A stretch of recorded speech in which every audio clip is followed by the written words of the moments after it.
Welcome to the Joyage Kingdom. In today's video, I'm talking about how quitting weed has changed my entire perspective on life and NFTs.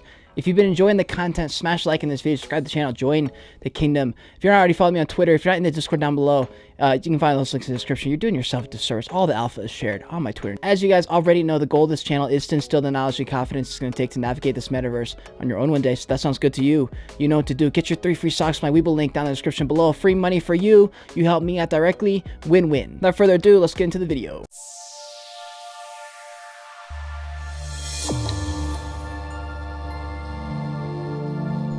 So the first thing that quitting weed taught me is that you may not, unless you've, been addicted to weed and have gone through that whole thing of, not wanting to quit, not thinking it's worth, why would you want to quit? And you've gone through that multiple times. A lot of people who smoked weed, you stop for a while, then you come back and you go back. And every time you're like, I could always quit.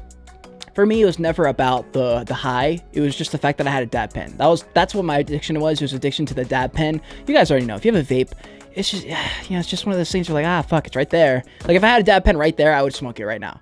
But what I did was I threw away my dab pen. It was hard. It was really hard. I had a really nice one. It cost me like $50. It was really, really nice. I had my Joyage stickers on it, but I knew it was a bad habit to be hitting that all the time. And quite frankly, I wasn't even enjoying the weed anymore. Like I literally didn't even like getting high. I was just like, fuck, but I just liked smoking it. So what I did was I just destroyed it and said, look, I have weed. I have real weed. If I want to smoke it, I can. I just have to literally go outside and grind it up and do it, And what I realized is after about 2 minutes, I was like, oh, I actually have no desire to go do that. And what that taught me about NFTs and what that taught me about life is that I can do it. I can do everything that I want. I can do anything that I want. I can change the way I think about things. When you're in a situation, especially when you're smoking weed and you're addicted to smoking every day, is that you don't think that not smoking is going to be good. You're like, how could you possibly get through life sober? That's the mentality I had too. And when you're smoking, that's what makes sense. And what I found was, this is the very first time I threw away my pen. And I've tried smoking normal weed a couple times since then, and it hasn't been that great because honestly, I just have a bad stigma for weed right now. Just because the last 2 months, I haven't liked getting high. I just had no try. I just fucking did it anyway. And I don't even know where I was going with that. But what my main point to circle back around is that it taught me to have an open mind. When you're stuck in this certain way of thinking about something, whether that's a project you're thinking about, a certain strategy, a certain trend that you're not agreeing with, or you don't like this or that in the NFT market or life, is that you forget what it's like to be in the other person's shoes. I forgot what it was like to be in a sober person's shoes. Why would you ever want to be sober? And the thing is, I couldn't really appreciate that without becoming a stoner, right? And so what I found was that once I quit weed and I realized that life is still dope, just as dope, and honestly, I feel better right now. I'm sure there'll be a time where I go back to weed and it'll be different. But for right now, I'm enjoying my time being sober. And it's wild because a few weeks ago, I could not fucking for the world, for the life of me, imagine wanting to be sober. Every time I was sober, I was thinking about when I could get high. And when I got out of that mindset, I was like, oh shit, I can't imagine being high right now. And for me to think back and be like, damn, how the fuck did that happen? How did I go from this mentality to that mentality? And what you can take from that, because I feel like I've just been going in circles, is that it's not only is it okay to change your opinion and strategy and mindset toward NFT projects and trends and thoughts toward things that you had 2 months ago, you should and need to.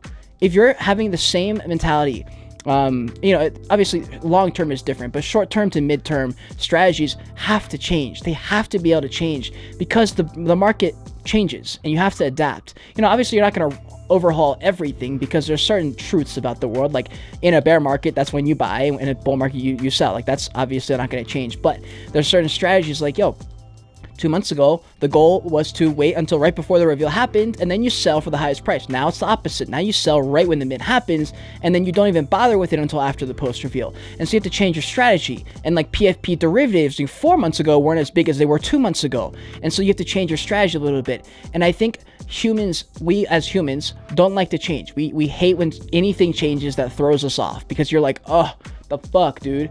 Like for example, with TikTok did a little update and they changed their notification page. And at first I was like, are you fucking kidding me? I just figured out the other one.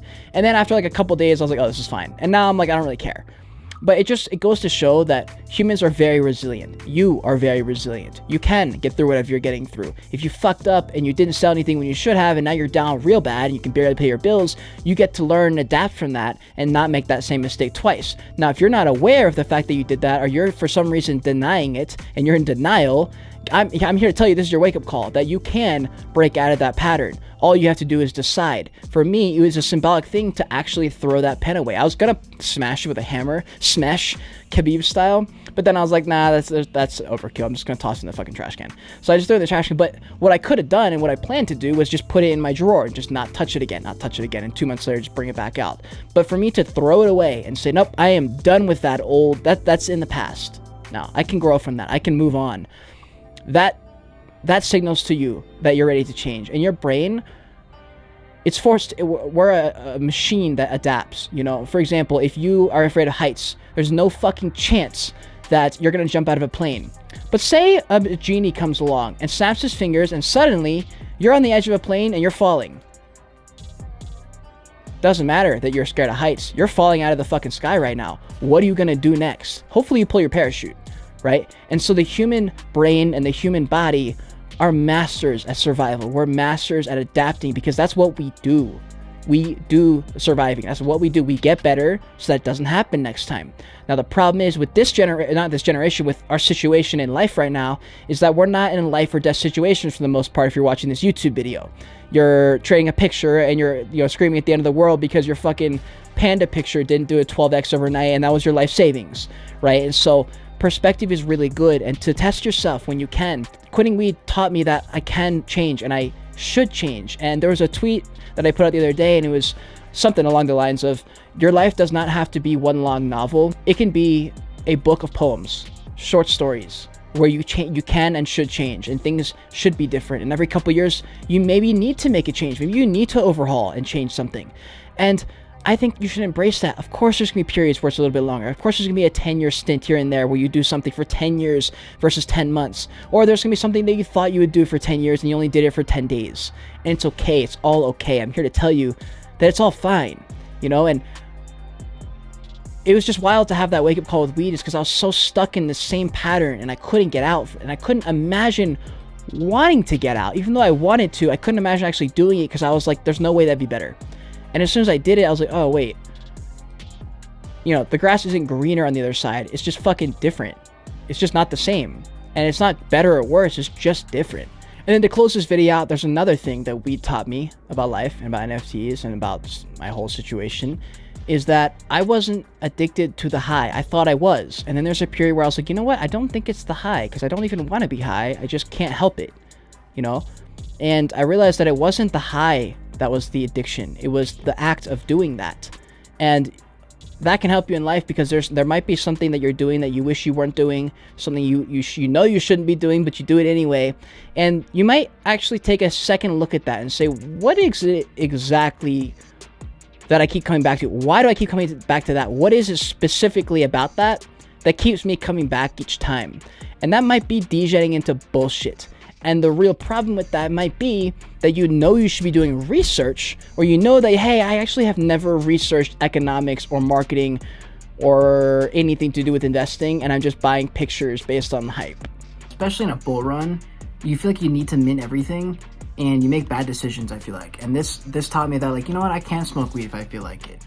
But I just don't feel like it right now, so I'm just gonna not do it. And I think that's just partially, you know, maturing and getting better and just navigating life a bit easier. And that's good, because it just shows growth. And that's good. You want to be seeing growth in NFT world, especially if you're not seeing growth in NFT world. That's a bad sign. If you look back at your last 3 months and you say, damn, I've not gotten any better, that's a very, very big sign that you need to think about what you're doing and get better, because that's not good. And that might be what's really going on. You're just too scared to do the hour of research. And I promise you, it is not that scary. For me, in the very beginning, there's a video where I talked about that. When I started doing the reviews, I was like, it feels scary to try something new, right?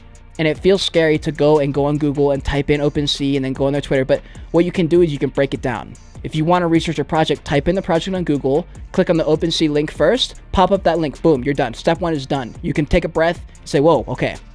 Now, OpenC already has all the links. Click Twitter, click Instagram, click website, click Discord. Boom, you got 5 tabs open now. All you have to do is skim through each one. Skim through each one, skim through each one, boom, step 2, done. You've got 75% more information than 99% of people investing. Congratulations. It is that easy. Actually, one more thing it taught me. It's that pretty much nothing in life is just going to be as hard as you think it's going to be. It's always hard in your head because you're going to come up with 100 different things subconsciously that could go wrong, and that's all going to enclose itself in one conclusion that is going to be fucking hard. Rarely is it ever that fucking hard. Rarely. You can change the narrative of your own story. You can change the narrative of how you invest.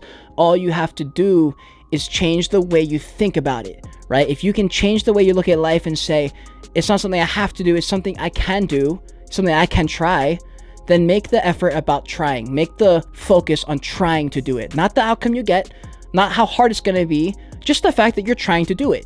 And make the focus on that. And I promise you your life will open up and it's going to be dope. I don't even know if I answered the question or even... I don't even know what this video is going to be called, but I hope this helped. I just kind of rambled. This is what I do. My friend Mark told me I've got the gift of gab. I can just fucking talk about whatever by myself in a room. That was the goal for my whole life. When I started my podcast, I was like, you know what, fam? I like rambling to a wall every now and then. I like being in the car and doing rants to nobody in particular. I should just record these every now and then. So that's kind of what this was. I don't even know exactly. Yeah, I don't know what happened here. But if you did, drop a like in this video, subscribe to the channel, join the kingdom, follow me on Twitter, join the Discord down below in the description. If you made it to the end of this video, code word's going to be, I can do this. Whatever that ends up being for you, you can, if you want, you can say I can do blank, or you can just say I can do this. Up to you. If you want to get your 3 free slots, you know what to do. Go click my Webull link in the description. Get your free money. Helps me out directly. Also, I appreciate that so much. If you want to see more of me right now, click on one of these boxes on the other side of me. Until next time, continue on your Joyage. Continue to learn and be grateful you're alive watching this video. Bye.